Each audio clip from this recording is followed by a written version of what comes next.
রাসূলুল্লাহ সাল্লাল্লাহু আলাইহি ওয়াসাল্লাম বলেছেন, যে ব্যক্তি তার প্রতিবেশীর প্রতি অবিচার করে সে যেন তার নিজের ঘরে আগুন লাগিয়ে দিল। প্রতিবেশীর অধিকার হল আল্লাহর অধিকারের মতো। যে তার প্রতিবেশীকে কষ্ট দেয়, আল্লাহ তার থেকে মুখ ফিরিয়ে নেন। মুসনাদ আহমদ, হাদিস নম্বর 16789, শাইখ আলবানী কর্তৃক হাসান। প্রতিবেশীর অধিকার ও ক্ষমার ফল। আল জাব্বার শহরের এক কোণে ছিল দুটি পাশাপাশি বাড়ি। একটিতে বাস করত উমর ইবনে হাত্তাব আল জাহিদ। না, এই উমর ছিলেন না সেই খলিফা। এই উমর ছিলেন শহরের এক কঠোর জমিদার। তার বাড়ি ছিল বড়, চারদিকে উঁচু দেয়াল, ভিতরে বাগান ভরা ফুল আর ফলের গাছ। তার পাশের বাড়িতে বাস করত সালিম নামে এক গরিব বিধবা নারী, তার সাথে তার ছোট মেয়ে আয়েশা। তাদের বাড়ি ছিল ছোট, ছাদ ফুটো, দেয়ালে ফাটল। উমরের বাগান থেকে একটা বড় আম গাছ ঝুঁকে পড়েছিল সালিমের উঠোনে। গাছটা উমরের, কিন্তু তার ছায়া পড়ত সালিমের ঘরে, আর কিছু ডাল ঢুকে গিয়েছিল তাদের পাঁচিলের ওপারে। প্রতি গ্রীষ্মে সেই গাছ থেকে ঝরে পড়ত রসালো আম। আয়েশা লুকিয়ে কুড়িয়ে নিত কয়েকটা, আর তার মা বলতেন, বেটি, এটা উমর চাচার গাছ, নেব না। কিন্তু আয়েশা বলতো, মা, আল্লাহ তো সবার জন্য দিয়েছেন। একদিন উমর দেখল আয়েশা তার গাছ থেকে আম পাড়ছে। সে রেগে গেল, চিৎকার করে বলল, এই চোরের মেয়ে, আমার গাছ থেকে আম চুরি করছিস? তোদের মতো গরিবরা শুধু চুরি করে। সালিম ছুটে এলো, লজ্জায় মাথা নিচু করে বলল, মাফ করবেন উমর সাহেব, মেয়ে ছোট, বোঝে না, আমি আর হতে দেব না। কিন্তু উমরের রাগ কমল না। সে বলল, এই গাছের ডাল তোমাদের উঠোনে ঝুঁকে আছে বলে তোমরা চুরি করো? আমি কেটে ফেলব। পরদিন সে তার চাকরদের ডেকে গাছের ডাল কাটিয়ে দিল। শুধু তাই না, সে তার দেয়াল আরও উঁচু করল যাতে সালিমের ঘরে সূর্যের আলো না ঢোকে। এমনকি তার বাগানের পানির নালা বন্ধ করে দিল, যা দিয়ে সালিমের উঠোনে একটু পানি আসত। সালিমের ঘর হয়ে গেল অন্ধকার, শুকনো। আয়েশা অসুস্থ হয়ে পড়ল। সে বলতো, মা, আমার শরীর জলে, পানি নেই, ছায়া নেই। সালিম কাঁদতেন, কিন্তু কিছু বলতেন না। তিনি মসজিদে গিয়ে দোয়া করতেন, হে আল্লাহ, প্রতিবেশীর অধিকার রক্ষা করো, যে অবিচার করে তাকে হিদায়াত দাও। সূরা নিসা 36। উমরের মনে কোনো ভয় ছিল না। সে ভাবত, আমার সম্পদ, আমার নিয়ম, গরিবরা কেন আমার জিনিস নেবে? কয়েক মাস পর শহরে এলো এক ভয়ঙ্কর খরা। বৃষ্টি পড়ল না, উমরের বাগানের গাছ শুকিয়ে গেল, তার কুঁয়ে পানি কমে গেল। সে টাকা খরচ করে দূর থেকে পানি আনাত, কিন্তু তবু তার ফলের গাছ মরে গেল। এক রাতে ঝড় উঠল, উমরের উঁচু দেয়াল ধসে পড়ল তার নিজের বাড়ির ওপর। তার ছাদ ফেটে গেল। সে চিৎকার করে উঠল। প্রতিবেশীরা ছুটে এলো, কিন্তু উমরের চাকররা পালিয়ে গিয়েছিল। সালিম শুনলেন। তিনি তার মেয়েকে নিয়ে ছুটলেন। আয়েশা অসুস্থ হয়েও উমরকে তুলে আনলো তাদের ছোট ঘরে। সালিম তাদের শেষ পানির ঘড়া দিয়ে উমরকে পানি খাওয়ালেন। বললেন, উমর সাহেব, আপনি আমাদের কষ্ট দিয়েছেন, কিন্তু আমরা প্রতিবেশী। আল্লাহ বলেন, প্রতিবেশীকে ভালো করো। উমরের চোখে পানি এলো। সে বলল, আমি পাপ করেছি, আমি তোমাদের ছায়া কেড়ে নিয়েছি, পানি বন্ধ করেছি, কিন্তু তোমরা আমাকে বাঁচালে। সালিম বললেন, রাসূলুল্লাহ সাল্লাল্লাহু আলাইহি ওয়াসাল্লাম বলেছেন, প্রতিবেশী না খেয়ে থাকলে তুমি মুমিন নও। সেই রাতে উমর কাঁদল। পরদিন সে তার বাকি সম্পদ বিক্রি করে সালিমের ঘর মেরামত করল। গাছের নতুন চারা লাগালো, যাতে ছায়া দুই বাড়িতেই পড়ে। নালা খুলে দিল। আয়েশা অসুস্থ হয়ে উঠল। উমর তাকে বলল, বেটি, এখন থেকে সব আম তোমার। শহরের লোকে বলাবলি করল, দেখো, অবিচারের শাস্তি আর ক্ষমার বরকত। উমর মসজিদে গিয়ে সবার সামনে বলল, আমি প্রতিবেশীর অধিকার লঙ্ঘন করেছি, আজ থেকে আমি তাদের খাদেম। বৃষ্টি নামল ঝমঝম করে। দুই বাড়ির বাগান সবুজ হয়ে উঠল। উমর আর সালিম একসাথে নামাজ পড়ত, একসাথে ইফতার করত। আয়েশা হাসতে হাসতে বলতো, চাচা, প্রতিবেশী মানে পরিবার। হাদিস। রাসূলুল্লাহ সাল্লাল্লাহু আলাইহি ওয়াসাল্লাম বলেছেন, যে ব্যক্তি তার প্রতিবেশীর প্রতি অবিচার করে সে যেন তার নিজের ঘরে আগুন লাগিয়ে দিল। প্রতিবেশীর অধিকার হল আল্লাহর অধিকারের মতো। যে তার প্রতিবেশীকে কষ্ট দেয়, আল্লাহ তার থেকে মুখ ফিরিয়ে নেন। সহি বুখারি হাদিস নম্বর 6015, সহি মুসলিম হাদিস নম্বর 2556। রসুলুল্লাহ সাল্লাল্লাহু আলাইহি ওয়াসাল্লাম বলেছেন, যে ব্যক্তি অলসতা করে এবং কাজে ফাঁকি দেয় সে যেন তার নিজের রিজিকের দরজা বন্ধ করে দিল। আল্লাহ অলসকে পছন্দ করেন না, আর যে কঠোর পরিশ্রম করে আল্লাহ তার জন্যে পথ খুলে দেন। সুনান আত-তিরমিজি হাদিস নং 2337, শায়েখ আলবানী কর্তৃক হাসান। অলসতার অন্ধকার ও পরিশ্রমের নূর।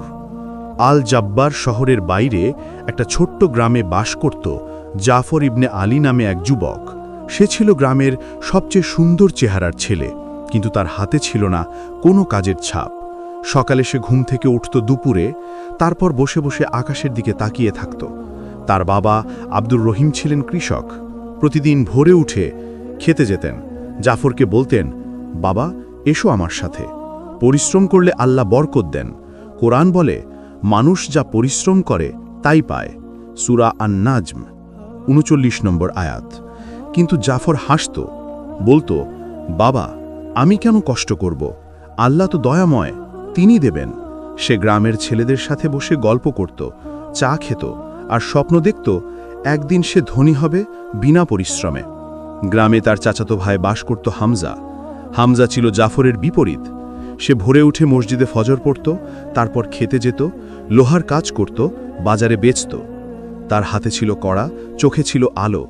লোকে বলতো, হামজার পরিশ্রমে আল্লাহর রহমত। একদিন গ্রামে খবর এলো, শহরের এক বড় বণিক কারিগর খুঁজছে। যে ভালো কাজ করবে তাকে নিয়োগ দেবে, মাসে 100 দিরহাম বেতন। গ্রামের সব যুবক লাইন দিল। জাফরও গেল, কিন্তু তার হাতে কোনো দক্ষতা ছিল না। বণিক বলল, দেখাও তোমরা কি করতে পারো। হামজা একটা সুন্দর লোহার দরজা বানালো, যার উপর খোদাই করা ছিল কোরআনের আয়াত। বণিক অবাক, বলল, তুমি নিয়োগ পেলে? জাফর কিছুই বানাতে পারল না। সে ফিরে এসে হামজাকে বলল, ভাই তুমি তো আমার ভাই, আমাকে সুপারিশ করো। হামজা বলল, ভাই পরিশ্রম শেখো, অলসতা শয়তানের বন্ধু। জাফর রেগে গেল। সে বাড়ি ফিরে শুয়ে পড়ল। তার বাবা অসুস্থ হয়ে পড়লেন। খেতে কেউ যায় না, ফসল নষ্ট হয়, ঘরে খাবার কমে গেল। জাফরের মা রাবেয়া কাঁদতেন, বলতেন, বাবা উঠো, আল্লাহ পরিশ্রমীকে ভালোবাসেন। কিন্তু জাফর বলতো, আমি কেন? হামজা তো ধনী হচ্ছে, সে দেখ। এক রাতে জাফর স্বপ্ন দেখল সে একটা গভীর গর্তে পড়ছে। চারদিক অন্ধকার। ওপর থেকে হামজা হাত বাড়িয়ে বলছে, ভাই পরিশ্রম করো, উঠে আসো। কিন্তু জাফরের হাত নড়ে না। সে চিৎকার করে উঠল। জেগে উঠে সে কাঁদল। পরদিন ভোরে উঠল, বাবার কাছে গিয়ে বলল, বাবা আমি ভুল করেছি, আমি অলস ছিলাম, আজ থেকে আমি কাজ করব। বাবা হেসে বললেন, বাবা আল্লাহ তাওবা কবুল করেন। জাফর হামজার কাছে গেল, বলল, ভাই আমাকে শেখাও। হামজা খুশি হয়ে তাকে তার কারখানায় নিল। জাফর প্রথমে কষ্ট পেল, হাতে ছালা পড়ল, পিঠে ব্যথা হলো, কিন্তু সে থামল না। সে কোরআনের আয়াত পড়ত। আল্লাহ কঠিন পরিশ্রমের পর সহজ করে দেন। সূরা আশ-শারাহ 5-6 নম্বর আয়াত। কয়েক মাস পর জাফর দক্ষ হয়ে উঠল। সে নিজে একটা দোকান খুলল। তার কাজ এত সুন্দর যে শহর থেকে লোক আসত। তার বাবা সুস্থ হলেন, ঘরে বরকত এলো। একদিন বণিক এসে বলল, জাফর তুমি এখন আমার পার্টনার। জাফর হামজাকে জড়িয়ে ধরে বলল, ভাই তোমার পরিশ্রম আমাকে জাগিয়েছে। গ্রামের লোকে বলতো, দেখো অলসতা মৃত্যু, পরিশ্রম জীবন। জাফর মসজিদে গিয়ে সবার সামনে বলল, আমি অলস ছিলাম, আল্লাহ আমাকে শাস্তি দিয়েছেন, পরিশ্রম করায় তিনি নূর দিয়েছেন। তারপর থেকে জাফর আর হামজা মিলে গ্রামের যুবকদের শেখাতো কিভাবে পরিশ্রম করতে হয়, কিভাবে আল্লাহর উপর ভরসা রেখে কাজ করতে হয়। গ্রাম হয়ে উঠল সমৃদ্ধ। জাফরের দোকানের সামনে একটা সাইনবোর্ড ঝুলত, পরিশ্রমী সাফল্যের চাবি আল্লাহই দাতা। হাদিস, রসুলুল্লাহ সাল্লাল্লাহু আলাইহি ওয়াসাল্লাম বলেছেন, আল্লাহ ভালোবাসেন যে ব্যক্তি কাজ করে দক্ষতার সাথে এবং পরিশ্রম করে। অলসতা থেকে দূরে থাকো, কেননা তা দারিদ্র্য ডেকে আনে। সহি ইবনে হিব্বান হাদিস নম্বর 4885, শায়েখ আলবানী কর্তৃক সহিহ। রাসূলুল্লাহ সাল্লাল্লাহু আলাইহি ওয়াসাল্লাম বলেছেন, যে ব্যক্তি তার পিতামাতার সাথে অসদাচরণ করে সে যেন তার নিজের জান্নাতের দরজা বন্ধ করে দিল। পিতামাতার সন্তুষ্টিতে আল্লাহর সন্তুষ্টি। আর তাদের অসন্তুষ্টিতে আল্লাহর অসন্তুষ্টি। সুনান তিরমিজি, হাদিস নং 1899, শায়েখ আলবানী কর্তৃক সহিহ। পিতামাতার অধিকার ও দোয়ার ফল। গ্রামের নাম ছিল আল বারাকা। সেখানে বাস করত ইব্রাহিম নামে এক যুবক। তার বাবা আবু তালহা ছিলেন বুড়ো, চোখে কম দেখেন, পায়ে ব্যথা। মা খাদিজা ছিলেন অসুস্থ, বিছানায় শুয়ে থাকতেন। ইব্রাহিম ছিল তাদের একমাত্র ছেলে, কিন্তু তার মনে ছিল না পিতামাতার প্রতি ভালোবাসা। সে শহরে কাজ করত, সপ্তাহে একবার গ্রামে আসত। এলেও হাতে কিছু নিয়ে আসত না, শুধু বলতো, আমি ক্লান্ত, আমাকে বিরক্ত করো না। আবু তালহা বলতেন, বাবা একটু বসো, তোমার মায়ের জন্য ওষুধ আনো। ইব্রাহিম রেগে বলতো, বাবা তোমরা শুধু খরচ করো, আমি একা কত করব। সে তার বউ জয়নাবকে নিয়ে আলাদা ঘরে থাকত, পিতামাতাকে এক কোণে রেখে। খাদিজা কাঁদতেন, বলতেন, আল্লাহ আমার ছেলেকে হিদায়েত দাও। কোরআন বলে, তোমার পিতামাতার সাথে সদাই ব্যবহার করো। সূরা আল ইসরা 23। ইব্রাহিমের প্রতিবেশী ছিল মুসা নামে এক যুবক। মুসা তার বুড়ো বাবা মাকে কাঁধে করে মসজিদে নিয়ে যেত, তাদের জন্য সেরা খাবার আনত। লোকে বলতো, মুসার দোয়ায় বরকত। ইব্রাহিম দেখত, কিন্তু তার মনে জাগত না লজ্জা। সে ভাবত, আমার বাবা মা বোঝা। একদিন শহরে ইব্রাহিমের কাজ গেল। তার বস বলল, তুমি অলস, তোমাকে ছাঁটাই করলাম। ইব্রাহিম বাড়ি ফিরল খালি হাতে। তার বউ রেগে গেল, বলল, তুমি কিছু করতে পারো না। ঘরে অশান্তি শুরু হলো। আবু তালহা বললেন, বাবা আল্লাহর কাছে দোয়া করো। কিন্তু ইব্রাহিম চিৎকার করে বলল, তোমরাই আমার দুর্ভাগ্য। সেই রাতে খাদিজা অসুস্থ হয়ে পড়লেন। ইব্রাহিম ওষুধ আনল না। মুসা শুনে ছুটে এলো। তার বাবা মাকে নিয়ে তারা খাদিজাকে হাসপাতালে নিল। ডাক্তার বলল, দেরি হয়ে গেছে। খাদিজা মারা গেলেন। আবু তালহা কাঁদতে কাঁদতে বললেন, বাবা তোমার মা চলে গেলেন, তিনি তোমার জন্য দোয়া করতেন। ইব্রাহিমের মন ভেঙে গেল না। সে আরও রেগে গেল, বলল, এখন শান্তি পাব।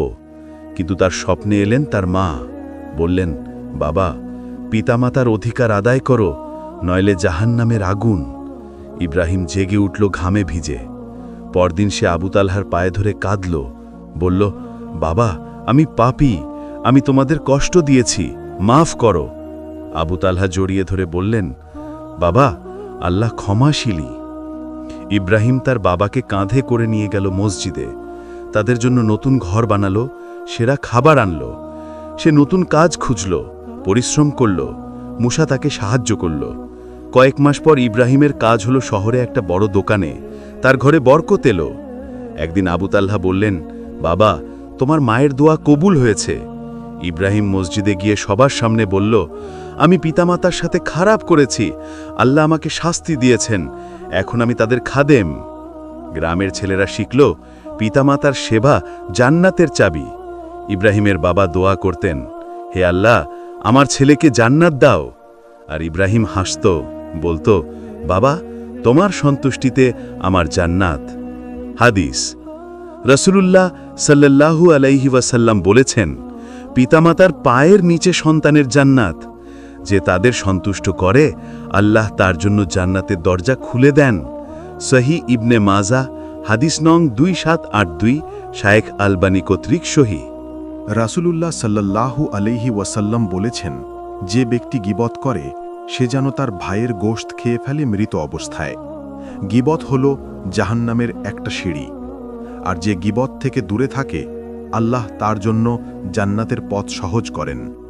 সহিহ বুখারী হাদিস নং 6056 ও সহিহ মুসলিম হাদিস নং 2589। গীবতের বিষ ও নীরবতার মধু। আল বরাকাহ গ্রামের পাশে একটা ছোট্ট বাজার ছিল। সেখানে প্রতি শুক্রবার লোক জমায়েত হতো। বাজারের এক কোণে চায়ের দোকানে বসত রাশিদ নামে এক যুবক। সে ছিল গ্রামের সবচেয়ে মিষ্টি কথার মানুষ, কিন্তু তার জিহ্বায় ছিল বিষ। সে গীবত করতে ভালোবাসত, কারো অনুপস্থিতিতে তার দোষ খুঁজে বের করত আর লোককে হাসাত। রাশিদের বন্ধু ছিল সাঈদ। সাঈদ ছিল শান্ত, সে কথা কম বলত। রাশিদ তাকে বলতো, ভাই চুপ করে থাকলে কি হয়, গীবত করলে মজা হয়, দেখো লোকে আমার কথা শুনে হাসে। শাহিদ বলতো, রাশিদ, কুরআন বলে তোমরা একে অপরের গীবত করো না, তোমাদের কেউ কি তার মৃত ভাইয়ের গোশত খেতে পছন্দ করে?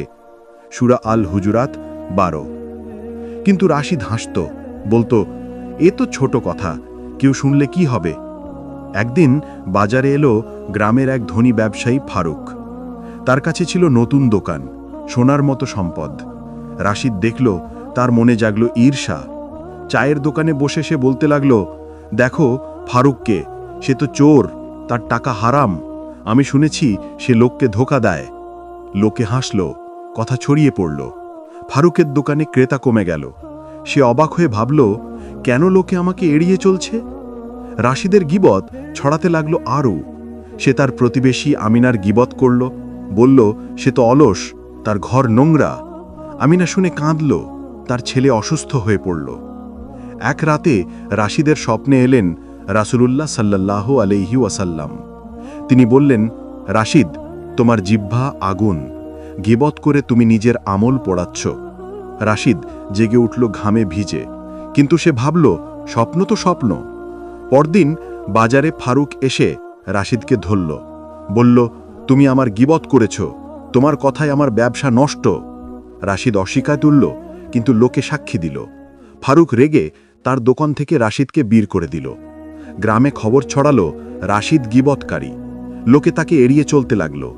তার নিজের দোকানে কেউ আসত না। তার স্ত্রী সালমা বলল, তোমার জিহ্বার বিষ আমাদের ঘরে ঢুকেছে। রাশিদ একা হয়ে গেল। সে মসজিদে গেল, শাহিদকে দেখে কাঁদল, বলল, ভাই আমি ভুল করেছি, গীবত আমাকে ধ্বংস করেছে। শাহিদ বলল, তওবা করো, ফারুকের কাছে গিয়ে মাপ চাও।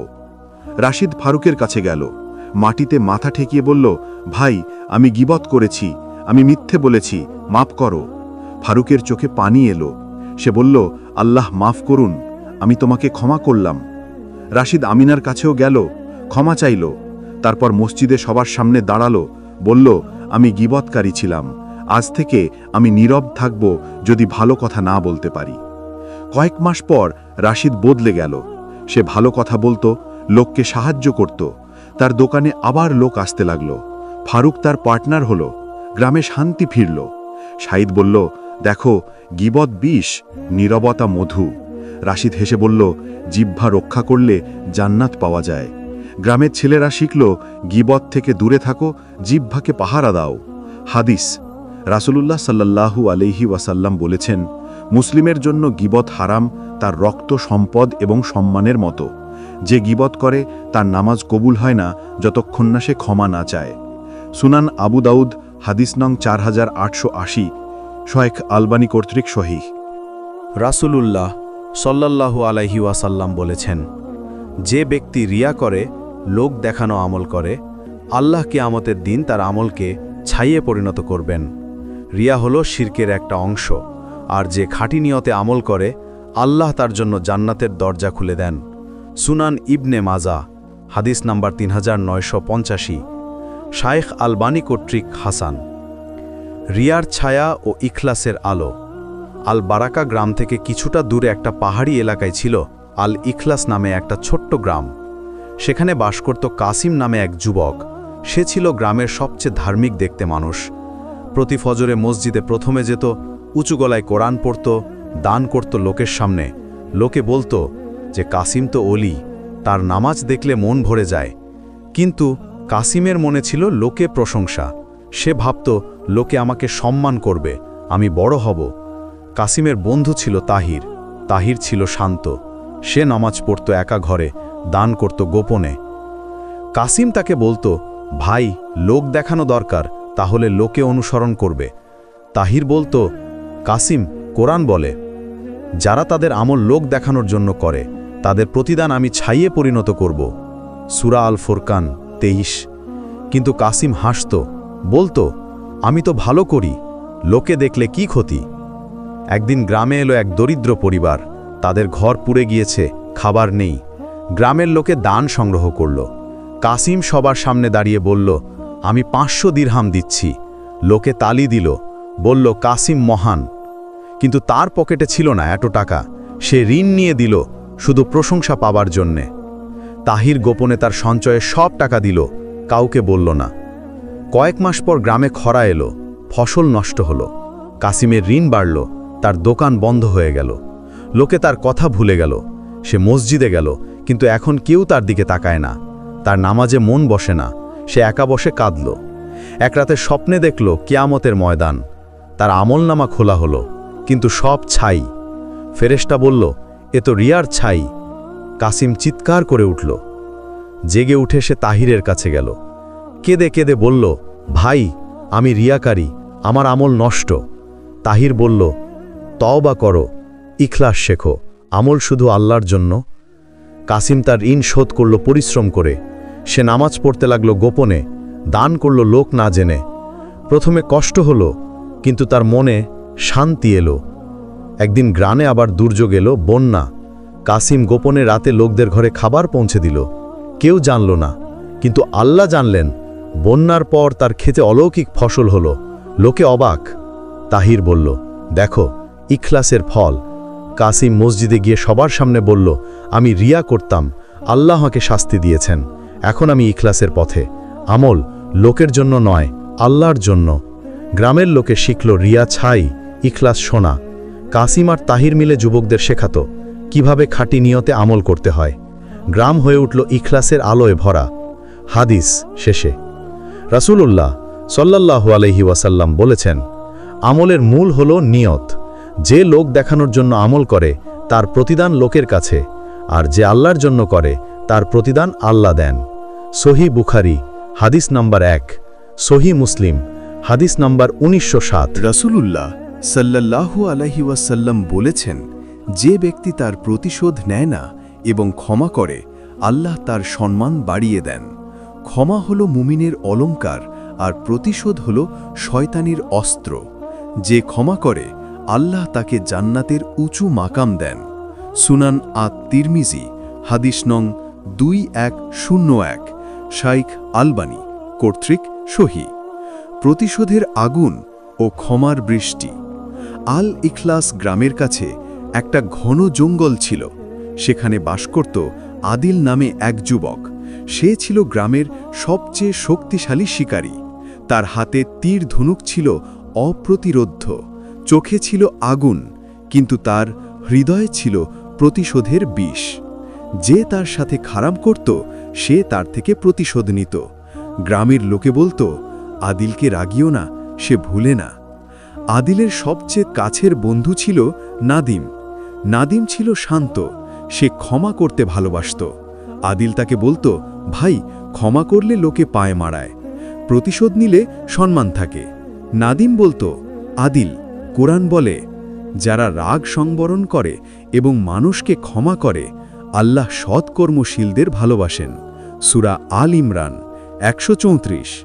কিন্তু আদিল হাসত, বলতো, আমি দুর্বল নই। একদিন জঙ্গলে শিকার করতে গিয়ে আদিল একটা বড় হরিণ দেখল। সে তীর ছুঁড়ল, কিন্তু হরিণ পালালো। ঠিক তখন তার পাশে এলো জায়েদ, গ্রামের আরেক শিকারী। জায়েদ হরিণটাকে মারল।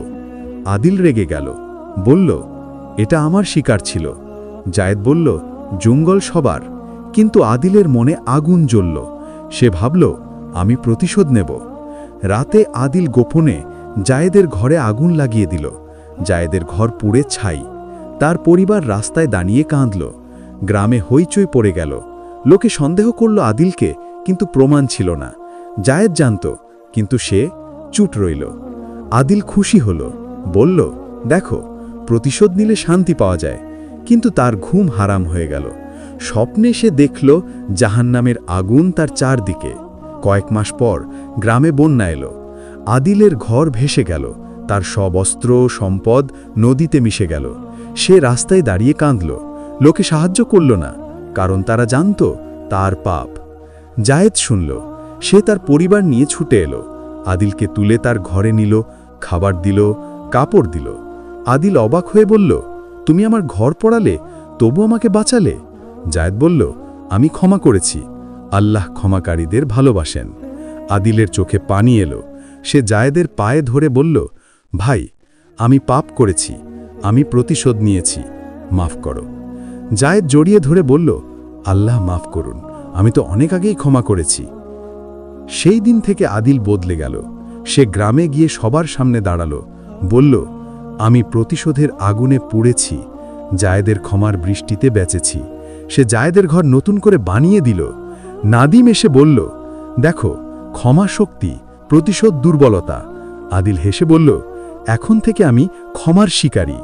গ্রামে শান্তি ফিরল। আদিল আর জায়েদ মিলে জঙ্গলে গিয়ে শিকার করত, কিন্তু লুট ভাগ করে নিত। লোকে শিখল, প্রতিশোধ ধ্বংস করে, ক্ষমা গড়ে। মসজিদে আদিল বলতো, ক্ষমা করো, আল্লাহ তোমাকে ক্ষমা করবেন। হাদিস, রাসূলুল্লাহ সাল্লাল্লাহু আলাইহি ওয়াসাল্লাম বলেছেন, যে ব্যক্তি ক্ষমা করে যখন তার ক্ষমতা থাকে প্রতিশোধ নেবার, আল্লাহ কিয়ামতের দিন তাকে ক্ষমা করবেন এবং তার মর্যাদা বাড়িয়ে দেবেন। সহিহ ইবনে হিব্বান, হাদিস নং 597, শাইখ আলবানী কর্তৃক সহিহ। রাসূলুল্লাহ সাল্লাল্লাহু আলাইহি ওয়াসাল্লাম বলেছেন, যে ব্যক্তি অপচয় করে এবং অপব্যয় করে সে যেন শয়তানের ভাই। অপচয় হল আল্লাহর নিয়ামতের প্রতি অকৃতজ্ঞতা, আর যে সংযম করে আল্লাহ তার রিজিক বাড়িয়ে দেন। সুনান ইবনে মাজা, হাদিস নং 2161, শায়েখ আলবানী কর্তৃক সহিহ। অপচয়ের অন্ধকার ও সংযমের বরকত। আল ইখলাস গ্রাম থেকে নদীর অপারে ছিল আল কিফায়া নামে একটি সমৃদ্ধ গ্রাম। সেখানে বাস করত সামির নামে এক যুবক। সে ছিল গ্রামের সবচেয়ে ধনী কৃষকের ছেলে। তার বাবা আব্দুল মালিক মারা গিয়েছিলেন, রেখে গিয়েছিলেন বিশাল জমি, গোয়াল ভরা গরু আর থলে ভরা সোনা। কিন্তু সামিরের মনে ছিল না কৃতজ্ঞতা। সে অপচয় করতে ভালোবাসত। প্রতি রাতে বন্ধুদের নিয়ে ভোজের আয়োজন করত, খাবার ফেলে দিত, নতুন কাপড় কিনে পুরনো ফেলে দিত। তার বাড়িতে আলো জ্বলত সারা রাত, পানি বইত অযথা। লোকে বলতো, সামিরের হাতে সোনা গলে যায়। সামিরের চাচা ইয়াকুব ছিলেন সংযমী। তিনি বলতেন, ভাতিজা, অপচয় করো না। কোরআন বলে, খাও এবং পান করু, কিন্তু অপচয় করো না। নিশ্চয়ই আল্লাহ অপচয়কারীদের পছন্দ করেন না। সূরা আল আরাফ 31। কিন্তু সামির হাসত, বলতো, চাচা, টাকা তো আমার, আমি উপভোগ করব। একদিন গ্রামে উৎসব হলো। সামির সবচেয়ে বড় ভোজ দিল। মাংস, ফল, মিষ্টি সব প্রচুর। অর্ধেক খাবার ফেলে দেওয়া হলো কুকুরের জন্য। তার বন্ধু বিলাল বলল, সামির, এত অপচয় কেন? গরিবদের দাও। সামির বলল, আমার ইচ্ছা। কয়েক মাস পর গ্রামে খরা এলো। নদী শুকিয়ে গেল, ফসল মরে গেল। সামিরের গোয়ালের গরু মরতে লাগল, তার থলে খালি হয়ে গেল। সে ঋণ নিল, কিন্তু অপচয়ের অভ্যেস ছাড়ল না। নতুন জুতো কিনল, পুরনো ফেলে দিল। তার স্ত্রী লায়লা বলল, স্বামী, সংযম করো, আল্লাহর নেয়ামত নষ্ট করো না। কিন্তু সামির রেগে গেল। এক রাতে সামির স্বপ্ন দেখল, সে একটা শুকনো মরুভূমিতে, চারদিকে খাবার ছড়ানো, কিন্তু সব পচা। এক ফেরেশতা বলল, এ তো তোমার অপচয়ের ফল। সামির জেগে উঠল ভয়ে। পরদিন সে চাচার কাছে গেল। কাঁদতে কাঁদতে বলল, চাচা, আমি অপচয়কারী, আমার সব শেষ। ইয়াকুব বলল, ভাতিজা, তওবা করো, সংযম শেখো, যা দরকার তাই নাও। সামির তার বাড়ি সাফ করল, অতিরিক্ত জিনিস গরিবদের দিল, খাবার রান্না করত পরিমাণ মতো, বাকি রাখত। পানি বাঁচাতে লাগল। সে খেতে গেল পরিশ্রম করে। বিলাল তার সাথে যোগ দিল। কয়েক মাস পর বৃষ্টি নামল। সামিরের জমিতে ফসল হলো প্রচুর। তার ঋণ শোধ হল। লায়লা বলল, দেখো, সংযমের বরকত। সামির মসজিদে গিয়ে সবার সামনে বলল, আমি অপচয় করতাম, আল্লাহ শাস্তি দিয়েছেন, এখন আমি সংযমের পথে। গ্রামের লোকে শিখল, অপচয় ধ্বংস করে, সংযম গড়ে। সামির আর ইয়াকুব মিলে যুবকদের শেখাত কিভাবে আল্লাহর নেয়ামতের কদর করতে হয়। গ্রাম হয়ে উঠল বরকতময়। সামিরের বাড়ির সামনে একটা সাইনবোর্ড, সংযমী সমৃদ্ধি, অপচয়ই দারিদ্র। হাদিস, রাসূলুল্লাহ সাল্লাল্লাহু আলাইহি ওয়াসাল্লাম বলেছেন, খাও এবং পান করু, দান করু এবং পরিধান করু, কিন্তু অপচয় ছাড়া এবং অহংকার ছাড়া, নিশ্চয়ই আল্লাহ পছন্দ করেন যে তার নেয়ামত তার বান্দার ওপর প্রকাশ পাক। সুনান নাসাই, হাদিস নং 5225, শাইখ আলবানী কর্তৃক সহি।